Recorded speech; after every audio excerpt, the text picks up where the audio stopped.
पुणे जिल्ह्यातील शिक्रापूर येथे पिंपळे जगताप गावातील पाझर तलावात आढळलेल्या अज्ञात मृतदेहाचे गूढ अवघ्या 3 दिवसात उलगडण्यात पोलिसांना यश आले आहे.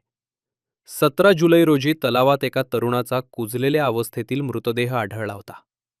गळ्यावर धारदार शस्त्राने वार करून हत्या केल्यानंतर पुरावा नष्ट करण्यासाठी मृतदेह तलावात फेकण्यात आल्याचे तपासात समोर आले. मृताची ओळख पटवण्यासाठी पोलिसांनी सोशल मीडियासह तांत्रिक तपासाची मदत घेतली. अखेर मृताची ओळख टुटू कुमार अजित यादव, वय 22, मूळ राहणार जेहानाबाद, बिहार अशी पटली. तपासादरम्यान जुन्या वैमनस्यातून हा खून झाल्याचे उघड झाले.